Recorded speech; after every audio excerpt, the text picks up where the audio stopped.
Basic push-ups are a complete waste of time for majority of you. We aren't building strength. Once we're doing over 10, 15 reps of push-ups, we're well outside of that strength rep range. So we just aren't building strength and stimulating those muscles like our chest, shoulders, and triceps to genuinely get stronger and start doing more advanced calisthenics variations. So if you actually want to build strength and be able to do that crazy shit that you see online, push-ups, for the most part, are just not helping you. We want to prioritize harder variations. I'm going to walk through the 10 levels you should be doing instead, and I want you to walk through these as you start to build strength. You want to find where your strength is at and slowly continue to work through each level until you're at that superhuman strength. We're also not throwing together random complex exercises that you probably see on social media. So many times people just throw random push-up variations together that kind of look cool, make it fun, make it engaging, but they do not help you build strength. So these 10 levels are going to be fun, they're going to be engaging, but they're actually going to help you build strength, build muscle, and work you towards some hard, crazy shit. So let's get into it. So assuming you can do a push-up with perfect form, and by perfect form, I mean straight hips, tucked in elbows, full range of motion, all the way up and all the way down. If you're comfortable with the first level I want us to work on is increasing the range of motion. And this can be slowly as well. The very first one, you don't need parallettes. You can just use a couple books. That works totally fine as well. And that way we're just getting that extra range of motion and placing greater demand on our chest, shoulders, and triceps to get stronger and continue building more muscle, especially more muscle. Working in that stretch position really does help build a little bit more mass too. You can progress these and continue increasing that elevation until you get to a point where you have a really solid stretch on that chest. So first progression, we increase the range of motion to create that complexity. Now we can start working toward unilateral types of push-ups. And the first progression that we'll do in this level is obviously going from a typical normal push-up into just slightly side to side. So you can see how I'm getting my shoulder to touch my opposite arm. That is the goal for here. And then you want to eventually get into a bit more of a modified push-up, archer push-up, where you're almost keeping those opposite arms completely straight, but you're not quite there yet, just due to strength. And eventually the goal is to completely lock out this opposite arm that's working with a full, nice archer push-up. If you have the strength to do that, you've got some pretty solid strength. So working toward those is one of the best things to do. And the second level on this progression. Level 3, I think one of the best variations that you can learn, and this is actually an exercise I still implement myself, as to make it continually get harder, you just simply lean more forward. But it's an exercise you can do as a beginner, intermediate, or as an advanced, but definitely would add this to your progressions. So what you want to do is obviously get into that planche lean, making sure that you've got that scap retraction and your hips are nice and strong and tight. And then from there, maintain that position and then go into that push-up. You'll see here, instead of taking the load, put it in our chest, since we're having that forward lean, we're placing a little bit more load on our shoulders. And this is obviously gonna help with a lot of those harder calisthenics exercises that heavily demand our shoulders, like handstand push-ups and obviously planche variations. If you really struggle with that, probably one of the best cues I'll give to absolutely anyone, and I hope doing this all the time if you've watched my videos before, but I always recommend literally doing this standard. To learn the engagement, think about squeezing your glutes, squeezing your collarbones, and then your chest bone sucking that in, and then holding that position. If you can do it standing, and then push your elbows into your hips, that is literally all it is. And then you can come from this position, look like an idiot, go straight down, hold that same engagement, and then from there, elbows to hips, press back up.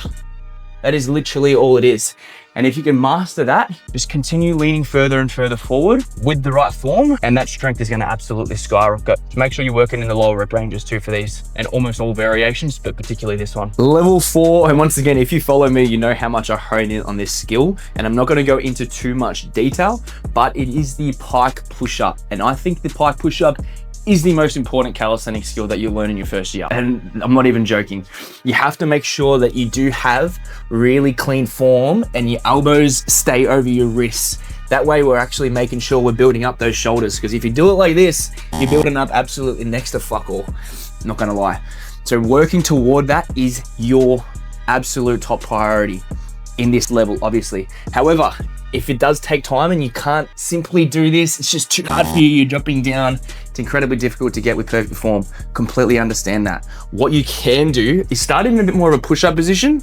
So here I'm in a push-up, but then from there, I get into that triangle.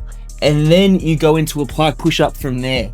That way we're still building up that movement pattern, still building up that vertical pressing strength, but it just makes it a little bit easier. And then simply just walk your hands and feet slightly closer together. And then eventually you'll be in that full piked position. You can also use bands to help with that too. As I said, this is quite a difficult one, so spend as much time as you need and continue training this throughout your whole journey. Very, very important to get this right. So the next one is we're progressing a little bit beyond that level 2, but obviously this is quite a little bit more difficult, so I wanted to give it its own level. And obviously if you've got an archer pull-up and you may even have a really nice pike push-up now, I think This is going to be an excellent progression to continue building up that push strength. And this is a one-arm push-up. What I really recommend doing is straddling your legs out as much as you possibly can, and then obviously getting your shoulder to touch that ground. The closer your legs in getting together makes it increasingly more difficult to obviously do. It is a progression that you could maybe work toward as you start to build strength, but the wider you straddle your hands out, the easier it is going to be. What you can also do is do a little bit of an easier variation in terms of maybe using some arm support to help you get all the way up and all the way down. And you can progress from 5 fingers to 4 to 3 to 2 to 1, and eventually, obviously not using those fingers at all. So that's one way to progress. Also make sure you train both sides. It's also very important too. At this stage, level 6, you have pretty solid push strength now. Well and truly at a really solid level, pushing those intermediate levels. What we can do now is start progressing some of those levels beyond the typical foundation level stuff. And we can start working those pike push-ups you learn with really nice locked out elbows, shifting your weight forward, keeping everything nice and vertical. You can start progressing them now to more elevated pike push-ups and just slowly, incrementally raise your feet up, but just making sure that you have the consistent form. Keep those elbows nice and vertical. Make sure you're pushing on that diagonal path. Super important. Work up to a point where you're getting up to that 90-degree position where your feet are in line with your hips and you're pressing there. If you can get up to that point, your vertical pressing strength is at a crazy level. So elevator pike push-ups, one of the best exercises for sure to progress that foundation level. So level 7, now that you've obviously built up your elevator pike push-up strength, incredibly important variation, we can actually bring it back down to a normal pike push-up, but we can start incorporating actually doing floats. And by floats, I mean simply lifting your leg up off the ground and then coming back down. And these can be progressed to the nth degree. So you can progress these, so obviously eventually getting into a bit more of a bottom stand, and then maybe one day progressing to a pike press to stand. Obviously that requires a lot of balance, control, and strength, but that's something you can incrementally work toward in this level, so it's super exciting. And you'll see with a lot of these next variations, it does require a lot of strength, and I think that's why it is so important to make sure you have the right programming and you're getting the right feedback in your journey. And I've got a calisthenics community that'll have programs to progress you all the way through these progressions, regardless of what your goals are, hybrid, strictly body weight, whatever they may be. And obviously you get access to myself and all the community for that feedback. Incredibly important. However, back to those pike press floats, it is hard to get right because it requires an immense understanding about control and where your joints are. You have to make sure that your elbows are completely vertical and your hips also stay super high, because that way, that allows your legs to lift off. If your weight isn't balanced forward and backwards, you simply will not be able to lift your legs up. So you have to balance your weight. So it requires obviously a lot of strength and balance and control. So balancing your weight forward and back to allow for that float. If you're really struggling with this, but you still feel like you have the strength, what I do recommend doing is more of a tucked variation. So you can do that piked position and then tuck your knees into your chest and hold that and then press back. And that's a great way to start learning that balance and control. And then you can maybe do a straddle variation. So that's a great way to learn it. And then obviously eventually that float, and then all the progressions outside of that, which is super exciting. Level 8 now, and we're continuing to build up that shoulder strength, which we know is so important in calisthenics. So what we're doing now is we're progressing those elevator pikes, those pike float, whatever variations are doing, and you can start incorporating some wall handstand push-ups. The easiest variation that you'll do are back to wall handstand push-ups. You do have to make sure that form's good though, and you're not excessively banana backing. So try go relatively close to that wall, widen your hand grip a little bit and start pressing through that way. It is a much easier variation, and you may even find this easier than those pike float variations too, which is quite surprising. If you're quite confident with those, I do recommend incorporating some chest to wall handstand push-ups. Definitely a much more difficult exercise. You can start with negatives here and start progressing obviously to doing those 4 reps over time. Just make sure we're following the same technique that we've done with the pike push-ups. We're doing these variations with obviously elbows tucked over our wrists. So you'll see my wrist position here. I don't flare them down and go straight up. That is not building up a handstand push-up. You have to shift your weight forward and press back up that way. Minimize the banana backing, keep your elbows over the wrists, and use that same vertical pressing variation you built up in these 10 levels for that. As I said, it is very, very difficult. And if you can do that, you've pretty much unlocked the handstand push-up strength. You'll just need the balance component. Level 9. So this is definitely an interesting one.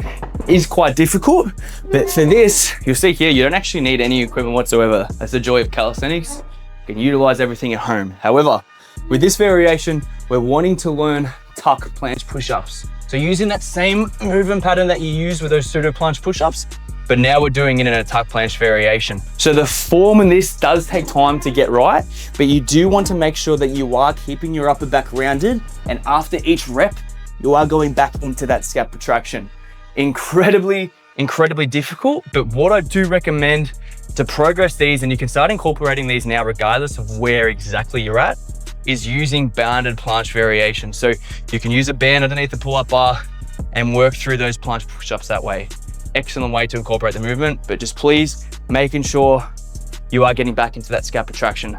I don't want to see any of this fluttering up and down like this. You're not really building up the strength, and if you can't do it yet, keep building up your overall strength, build up your normal planches as well. But as I said, banded variations, excellent way to work toward it. So level 10, the final level, and this is just about bringing together absolutely everything we've been learning in terms of vertical pressing, in terms of building up our overall shoulder strength and conditioning. And hopefully all of you watching this video are also working on your handstands, because I think if you're doing calisthenics, that is an absolute staple. Sets the tone for every skill, whether you're learning planches, pike push-ups, pike presser stands. That balance component is really important. But what we're learning here in this 10th level is obviously a handstand push-up. So if you have a nice chest to wall and you built up your strength that way, you understand the pike push-up, the pike presser stand form, building up toward this handstand push-up will actually come a little bit more naturally once you have worked through those 9 levels. So give it time, keep working on your balance, keep building your strength, and I promise if you tick off this level 10, you are flying, obviously, and you'll be setting the tone for so many more variations that look insanely difficult, but you're not too far off it, which is super exciting. As I said, jump in my community, all the people that are absolutely killing it as programs, community support, or just follow me on Instagram, plenty more guidance there. Keep smashing your journey, keep building your strength. Let's fucking go.